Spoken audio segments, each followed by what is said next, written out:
Dear student, आज के video में हम देखेंगे कि जो एसिड और बेस होते हैं वो आपके कितने स्ट्रॉन्ग होते हैं। तो हमें कैसे पता चलेगा कोई जो हमें एसिड गिवन है वो कितना स्ट्रॉन्ग है या बेस गिवन है वो कितना स्ट्रॉन्ग है।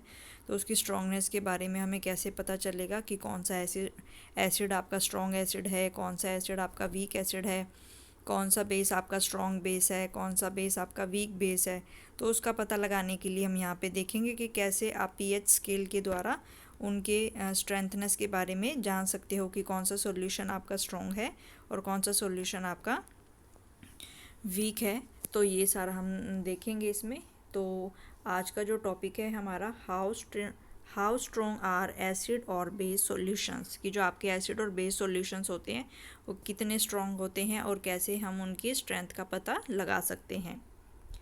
We know how acid base indicators can be used to distinguish between an acid and base। ठीक है, इससे पहले हमने क्या पढ़ा है, इससे पहले हमने किसी भी इंडिकेटर का इस्तेमाल करके, ठीक है, चाहे वो आपका नेचुरल इंडिकेटर है या फिर आपका सिंथेटिक इंडिकेटर है, तो इंडिकेटर का इस्तेमाल करके हमने ये पता लगाया कि कोई भी जो हमें लिक्विड गिवन है या सॉल्यूशन गिवन है वो आपका एसिड है या बेस है।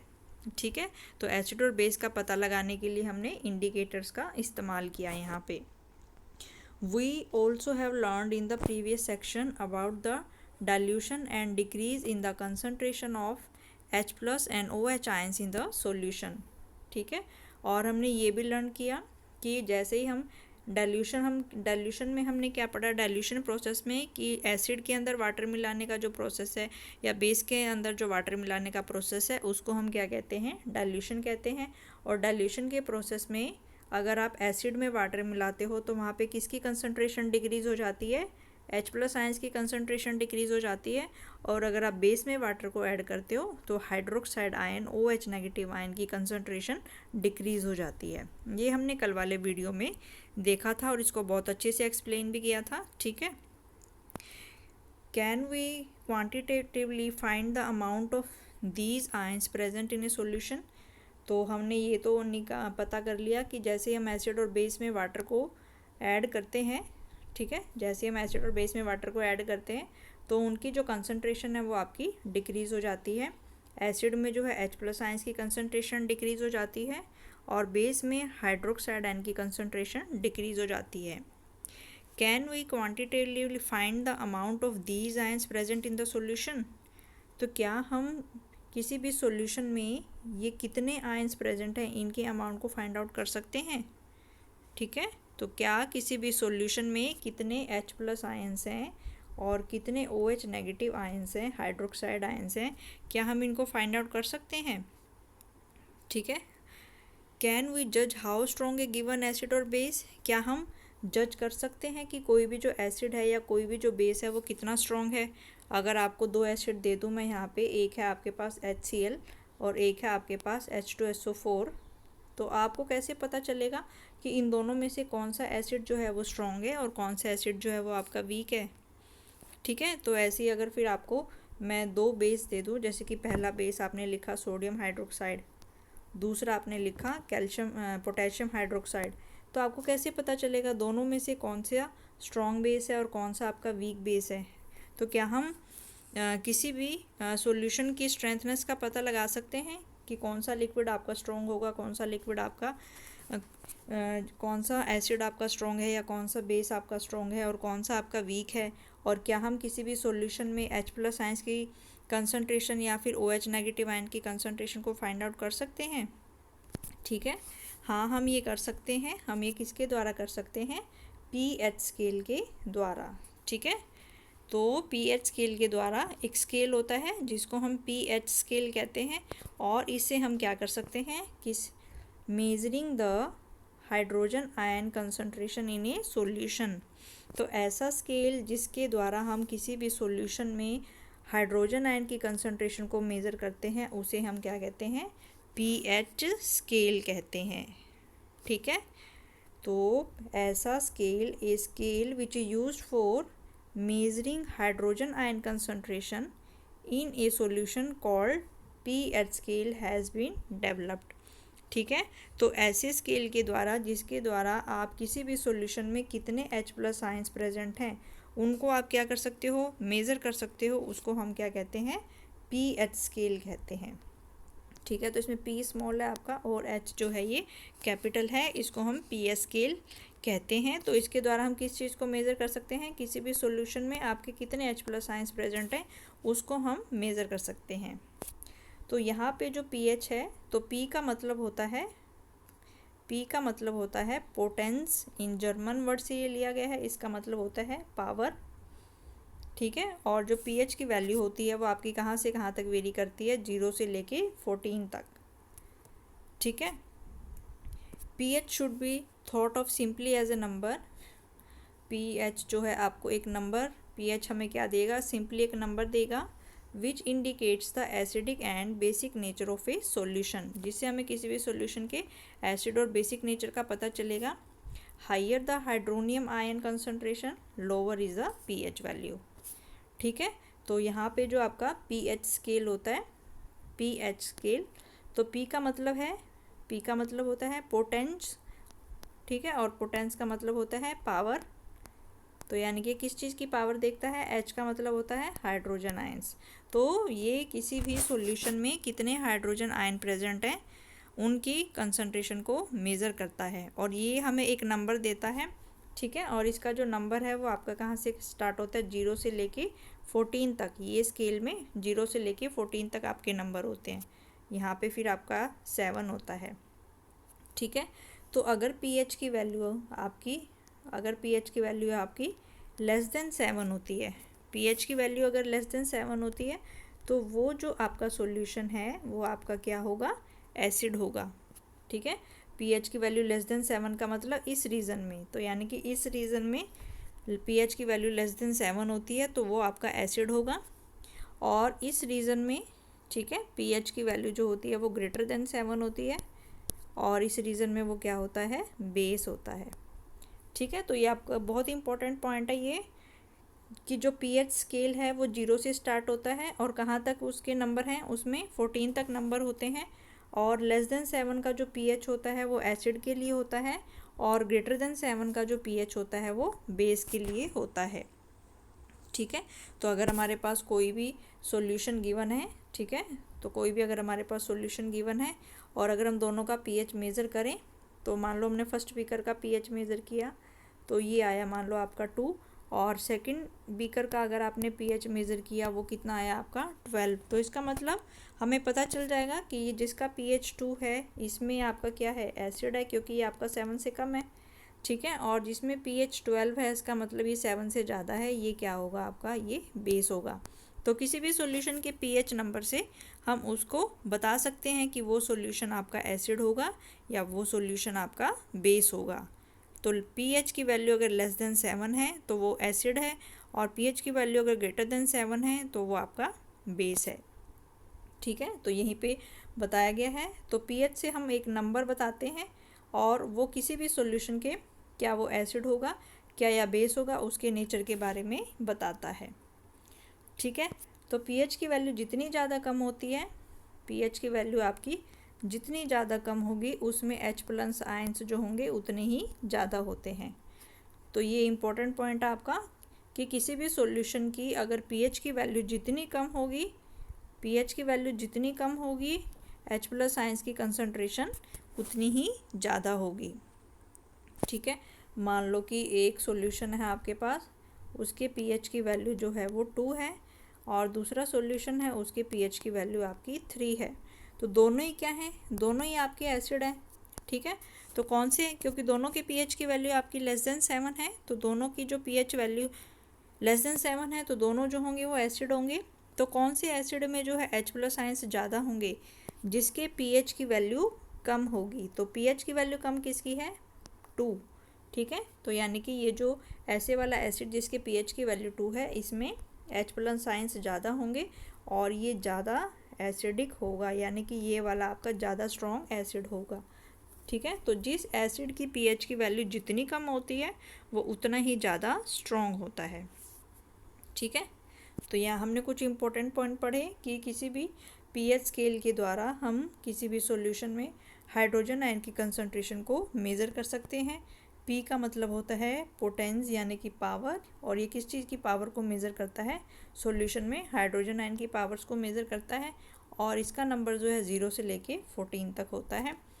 ठीक है, तो 0 वाला जो है यानी कि जो आपका 0 वाला होगा यहाँ पे एसिडिक होगा, और ये जो 14 वाला होगा ये आपका एल्कलाइन होगा। ठीक है, तो इस तरीके से हम यहाँ पे मेज़र करते हैं।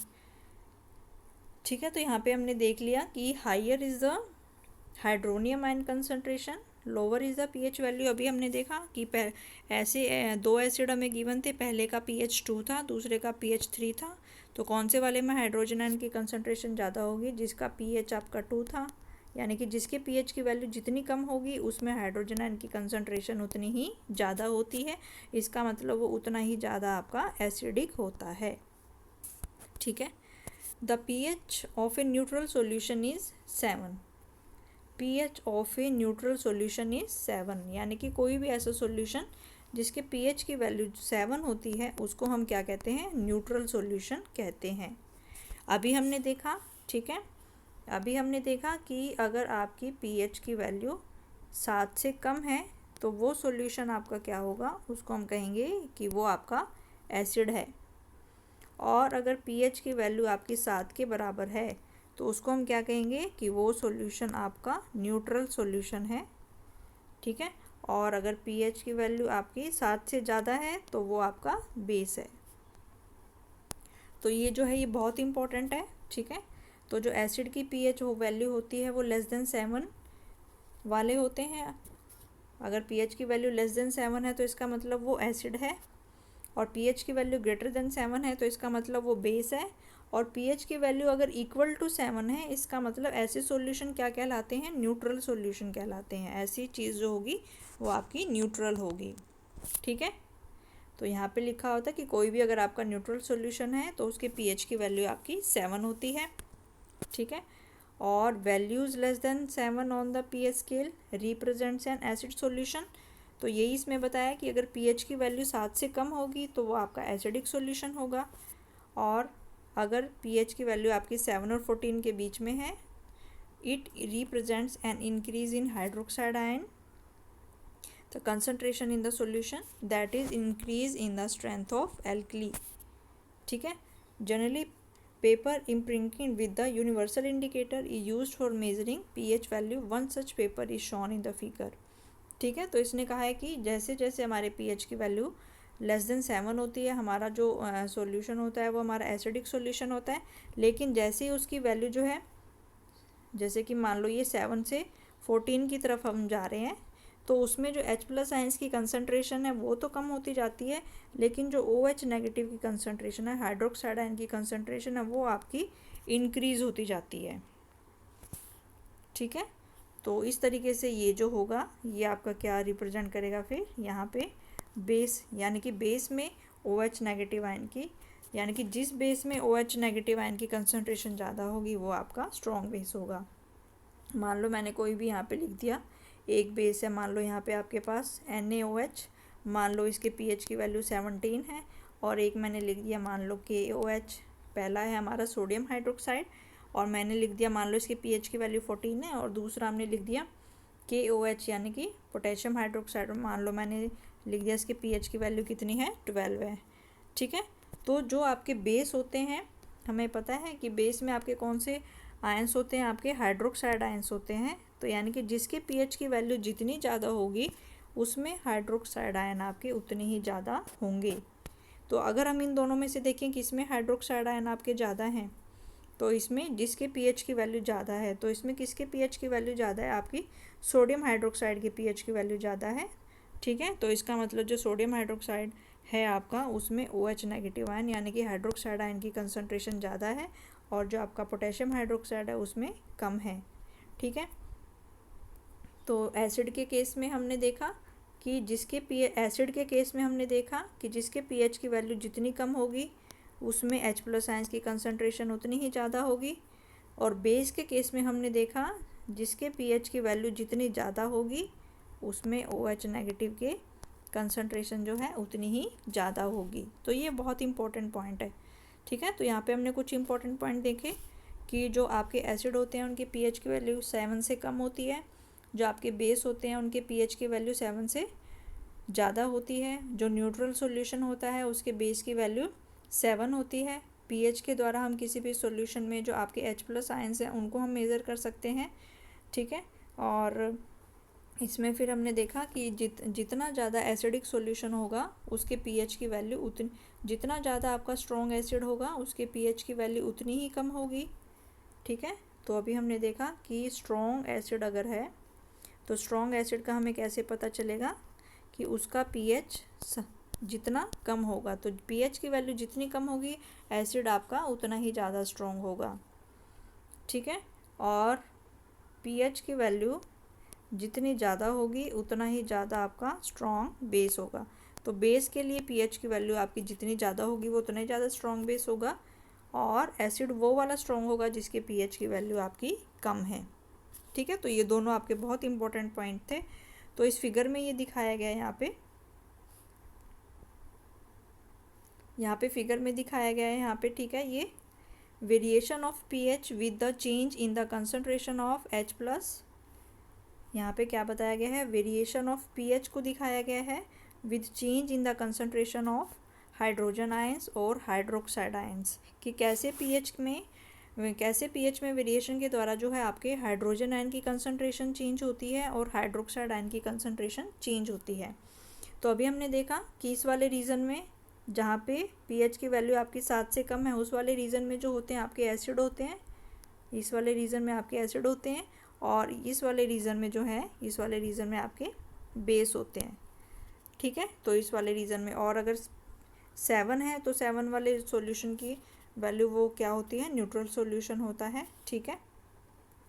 तो 7 से जैसे जैसे पीएच की वैल्यू आपकी कम हो रही है, मान लो यहाँ पे 6 हो रही है, यहाँ पे 5 हो रही है, यहाँ पे 4 हो रही है, 3 2 1, तो जैसे 7 से आप धीरे धीरे पीएच की वैल्यू आपकी कम हो रही है तो आपका जो एसिड है वो आपका स्ट्रॉन्ग एसिड होगा, ठीक है। तो जैसे पीएच की वैल्यू आपकी धीरे धीरे आप न्यूट्रल से एसिड वाले की तरफ आ रहे हो तो जो आपका एसिड होगा वो एसिड आपका स्ट्रॉन्ग होगा, और इसका मतलब उसमें जो H+ आयंस की कंसंट्रेशन है वो क्या होती है, इंक्रीज़ होती है। तो जैसे जैसे 7 से हम यहाँ पे जा रहे हैं 0 की तरफ तो जो एसिड कैरेक्टर है सॉल्यूशन का वो इंक्रीज़ होता है और उसमें H+ आयंस की कंसंट्रेशन जो है वो इंक्रीज़ होती है। तो 2 एसिड हमें दिए गए हैं, एक की पीएच मान लो 1 है और एक की पीएच जो है 2 है, तो किस में ज़्यादा H+ आयंस होंगे, जिसकी पीएच की वैल्यू कम होगी। तो ये वाला एसिड जो होगा ये आपका स्ट्रॉन्ग होगा अगर हम दोनों को कंपेयर करें, क्योंकि इसमें H+ आयंस की कंसंट्रेशन ज़्यादा होती है। तो ये बहुत इंपॉर्टेंट पॉइंट है, आई होप सभी को क्लियर हो गया होगा ये, ठीक है। और जैसे हम इस वाले रीजन में जाते हैं तो इस वाले रीजन में जो है आपकी OH बेसिक कैरेक्टर जो है यहाँ पे आपका इंक्रीज़ होता है। यहाँ इस वाले रीजन में जो हाइड्रोजन आयन की कंसंट्रेशन है वो तो आपकी डिक्रीज़ होती है, लेकिन जो OH नेगेटिव हाइड्रोक्साइड आयन की कंसंट्रेशन है वो आपकी इंक्रीज़ होती है, ठीक है। तो इस वाले रीजन में जो है आपका वो एसिडिक कैरेक्टर इंक्रीज़ होता है और इस वाले रीजन में जो है वो आपका बेसिक कैरेक्टर इंक्रीज़ होता है। तो 7 से जैसे ही आप 0 की तरफ जाते हो या 1 की तरफ जाते हो तो H+ आयंस की कंसंट्रेशन इंक्रीज़ होती है, और 7 से जैसे ही आप 14 की तरफ जाते हो तो हाइड्रोक्साइड आयन की कंसंट्रेशन इंक्रीज़ होती है। तो इस तरीके से इनकी कंसंट्रेशन में वेरिएशन आता है, ठीक है। तो आई होप ये जो है सभी को समझ में आ गया होगा। नेक्स्ट इसमें दिया गया है एक एक्टिविटी आपको गिवन है, test the pH values of the solution given in the table 2.2, record your observation and what is the nature of each substance on the basis of your observation, ठीक है। तो यहाँ पे जो है अलग अलग सब्सटेंसेस की इस टेबल में आपको pH वैल्यू जो है वो फिल करनी है, ठीक है। तो सबसे पहले इसमें दिया गया है सलाइवा बिफोर मील, ठीक है। तो खाने से पहले जो आपका सलाइवा होता है अगर आप उसके पीएच की वैल्यू को नोट करो, ठीक है, तो इसकी वैल्यू जो आती है वो कितनी आती है आपकी 7.4, ठीक है। तो इसकी वैल्यू जो आती है वो आपकी 7.4 आती है सलाइवा बिफोर मील, यानी कि खाना खाने से पहले अगर हम अपने सलाइवा के पीएच की वैल्यू को नोट करते हैं तो उसकी वैल्यू जो आती है वो आपकी 7.4 आती है। और खाना खाने के बाद अगर हम अपने सलाइवा का पीएच लेते हैं तो उसकी वैल्यू आती है आपकी 5.8। ठीक है, तो ये वैल्यू आएगी आपकी 5।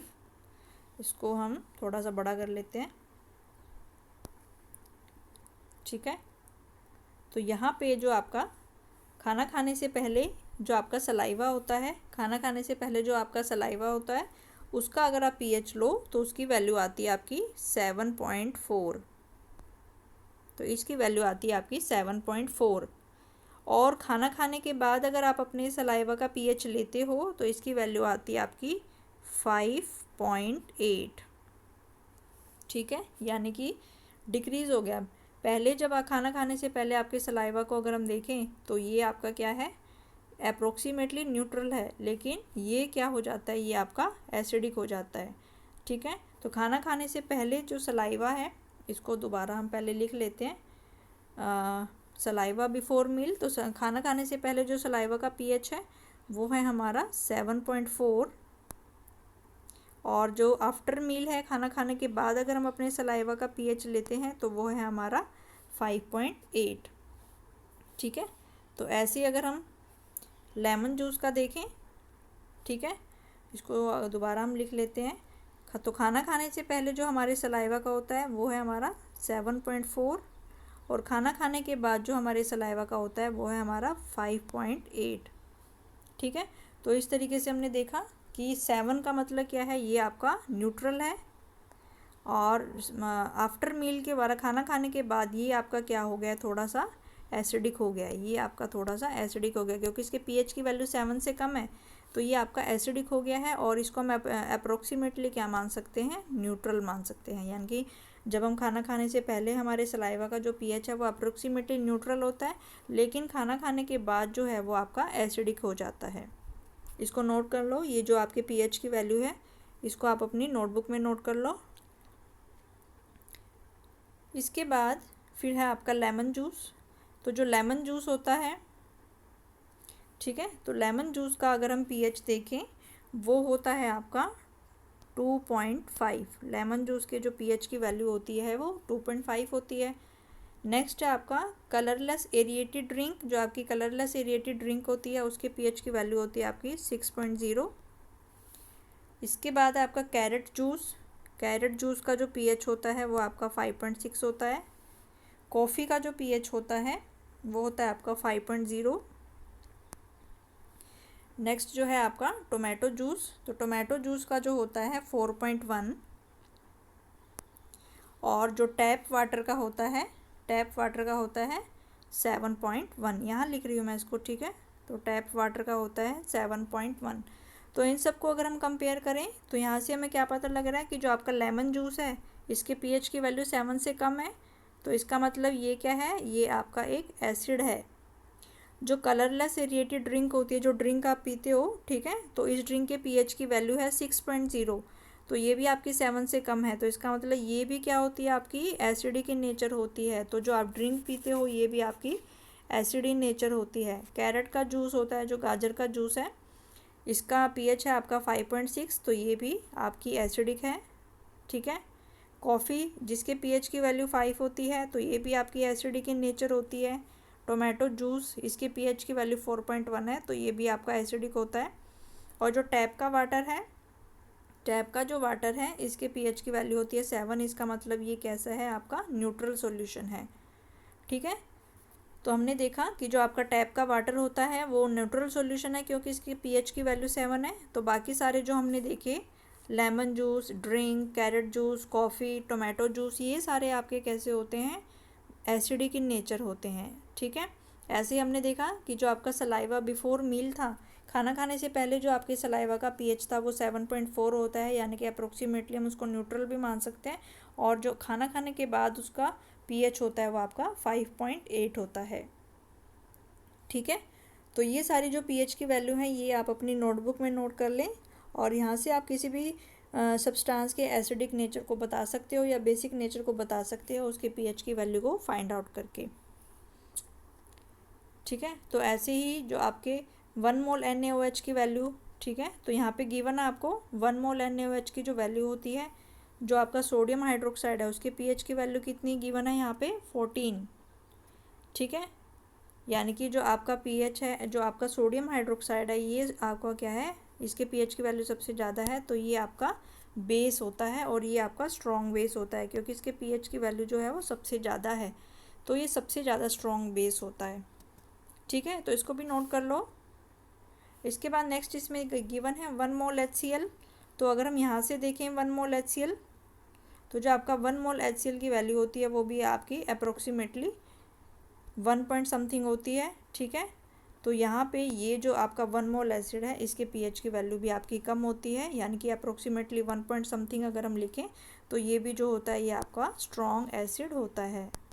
हाइड्रोजन क्लोराइड जो होता है ये आपका स्ट्रॉन्ग एसिड होता है, और जो NaOH होता है ये आपका स्ट्रॉन्ग बेस होता है, ठीक है। तो दिस इज़ योर, जो आपका सोडियम हाइड्रोक्साइड है इसके पीएच की वैल्यू 14 है, तो ये आपका स्ट्रॉन्ग बेस है, और जो 1 मोल HCl है ये आपका स्ट्रॉन्ग एसिड है, ठीक है।